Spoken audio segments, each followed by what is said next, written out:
dalam kasusnya Doktif ya, di dalam kasusnya Doktif itu dalam kasusnya Doktif itu ada yang bermain juga, terindikasi bermain di belakang yang membackup lawannya Doktif guys ya.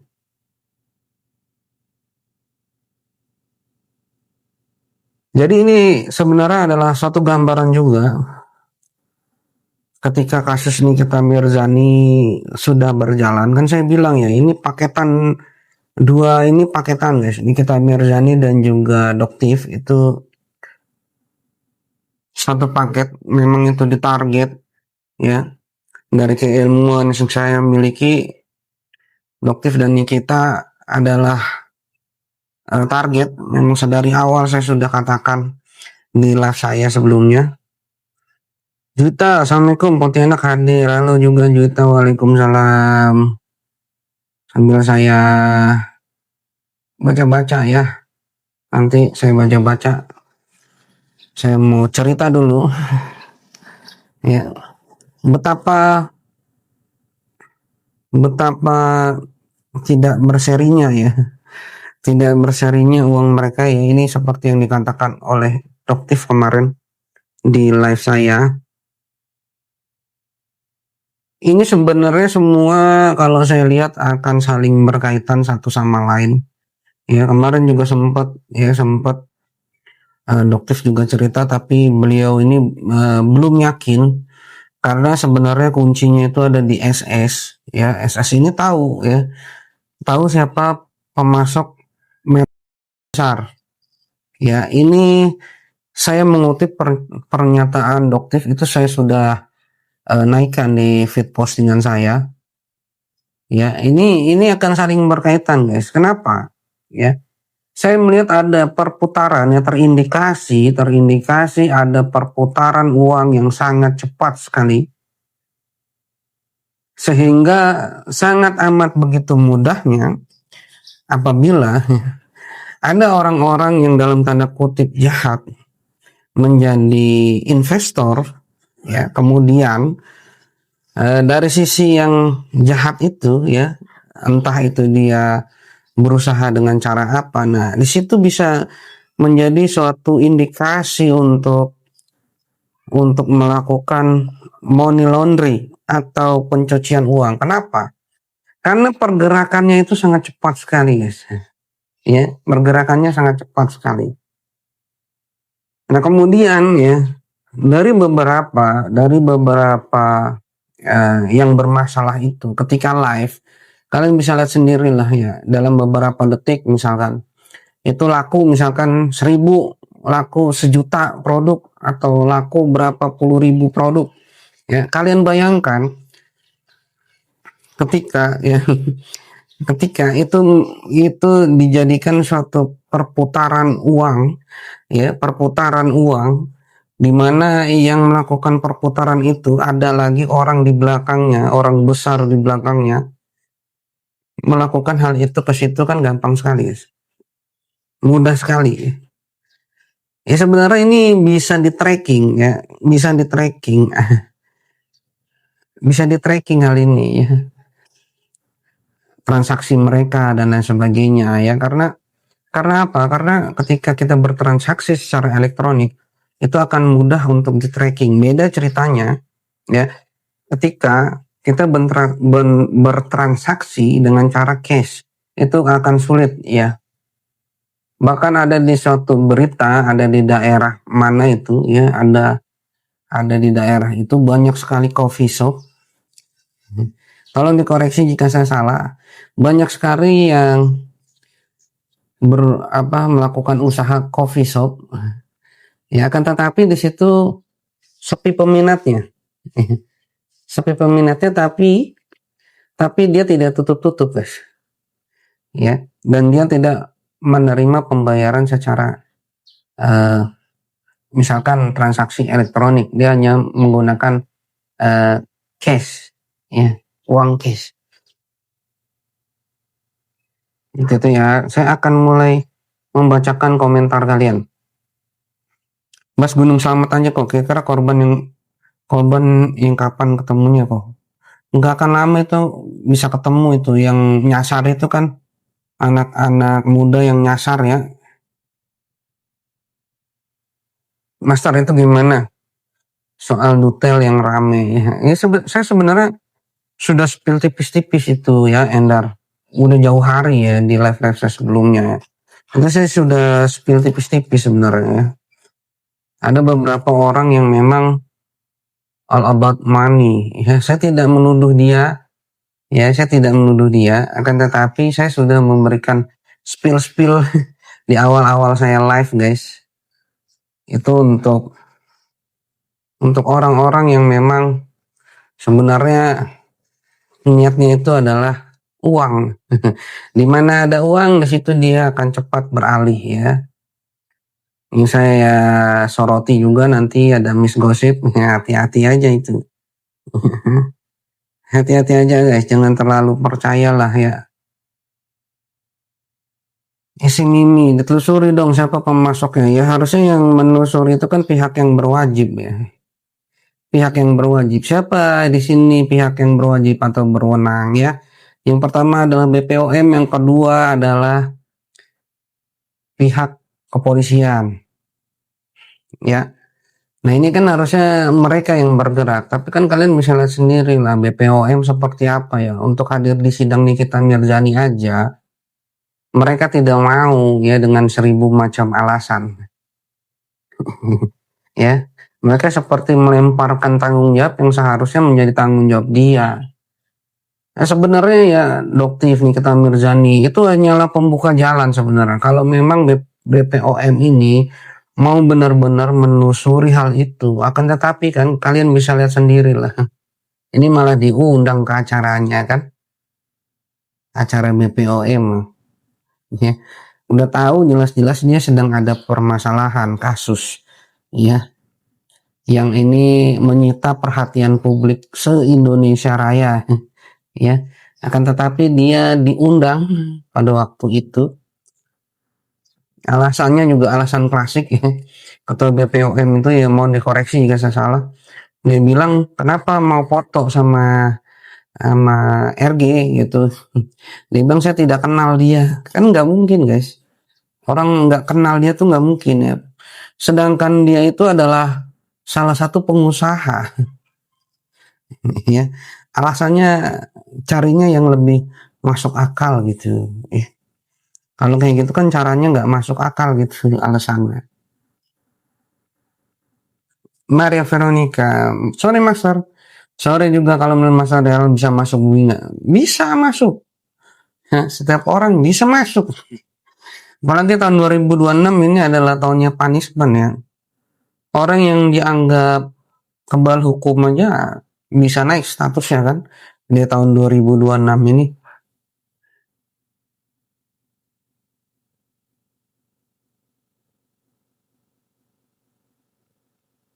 Saya selalu katakan ya bahwa orang yang mempunyai uang ya, meskipun unlimited tidak berseri ya, itu akan kalah ketika semesta ini sudah bergerak dengan caranya. Ya. Dia bisa membuat satu alibi baru gitu ya.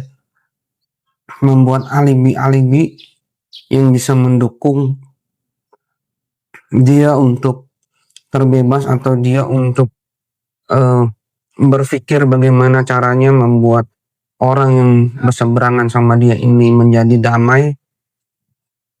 Tapi kan itu hanya sebatas pemikiran dia aja. Ya. Siang juga kami lihat sama bergabung.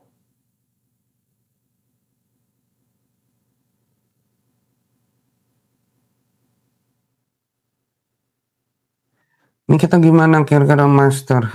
Masih menunggu proses kasasi itu ya. Jayati Marjuki sudah sama-sama dikondisikan jadi alot. Mafia-mafia ini kan banyak sekali ya. Mafia Markus ya. Mafia kasus. Yang biasa bermain ya. Padahal ya gaji hakim itu sebenarnya sudah ketok palu naik guys. Ya, itu gajinya antara 50 sampai 100 itu kalau nggak salah ya. Gaji hakim itu udah dinaikkan. Itu udah ketok palu itu. Tolong dikoreksi jika saya salah. Ya, entah untuk aplikasinya mulai kapan, tapi yang jelas itu sudah diketok palu dan beritanya itu sudah ada.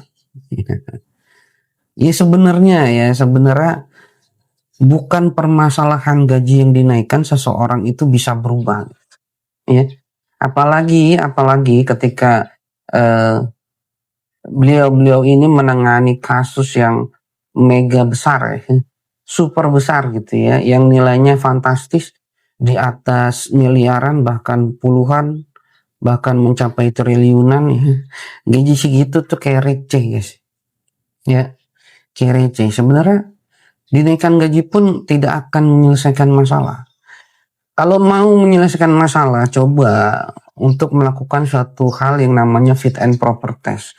Tapi fit and proper test itu harus dilakukan secara objektif ya, dengan orang-orang yang memang mempunyai integritas dan idealis yang tinggi.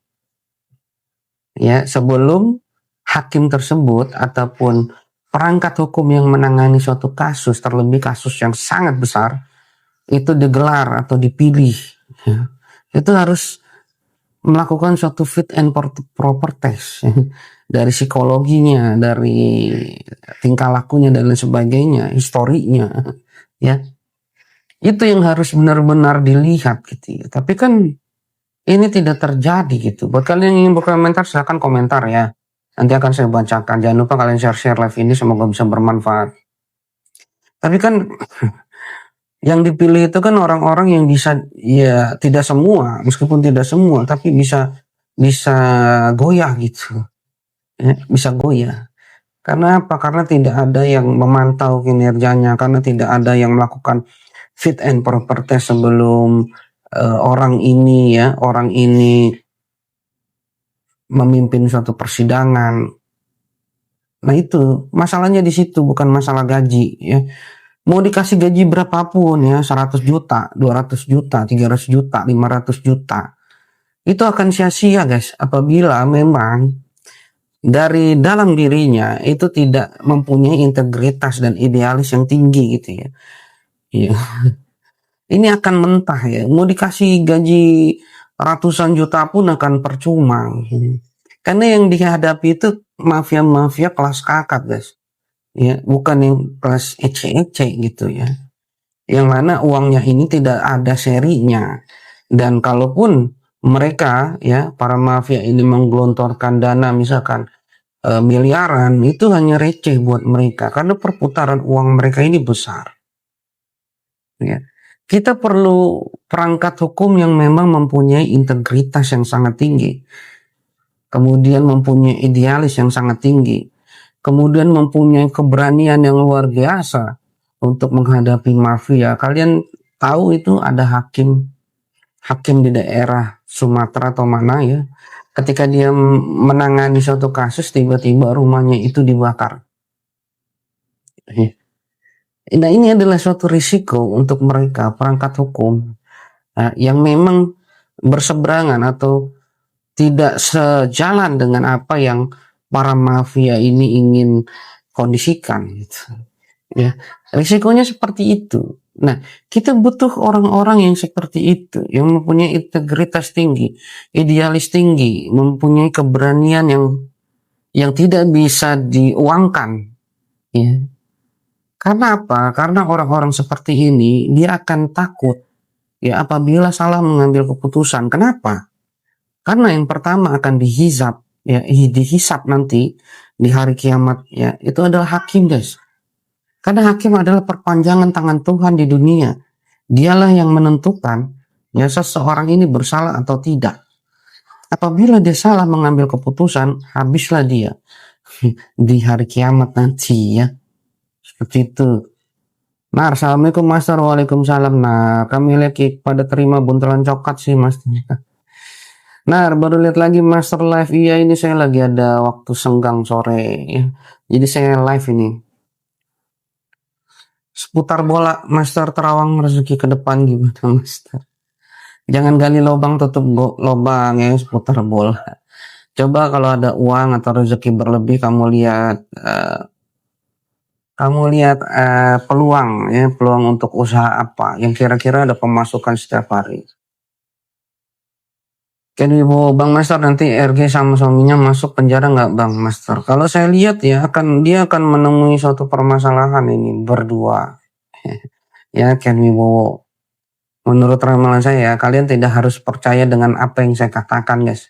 Iya, iya anggap aja saya lagi ngelindur. Ya,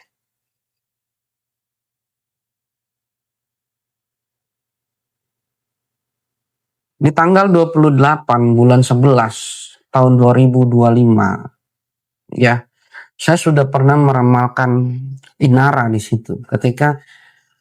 Ketika Inara ini sudah mulai terbongkar kasusnya dengan si Insan. Ya, buat kalian yang sering mengikuti live saya pasti sudah tahu. Ya, di live itu pernah saya menyebutkan bahwa semakin Inara ini membuka suaranya, ya, akan semakin terlihat sifat aslinya. Kemudian juga akan semakin terlihat, ya, tujuan awalnya itu seperti apa, dan akan semakin terlihat kebohongan yang sengaja untuk dia bangun sedari awal. Ya, pada akhirnya apa? Semua kebohongannya itu terungkap, ya, lewat mulutnya sendiri, di mana di podcastnya Densu yang baru. Mungkin kalian sudah ada yang lihat, ya. Ada kata-kata atau kalimat-kalimat yang berseberangan, ya. Ketika di awal misalkan dia di awal ngomong A, tapi nanti di pertengahan ngomong B, kemudian di pertengahan berikutnya ngomong C, tapi nanti pas di akhir di ending dia switch lagi balik ke A. Iya, ini yang semakin saya bilang semakin membuka siapa sebenarnya dia. Ya. Kalian sudah bisa lihat sendiri ya. Ini hanya sekilas intro ya.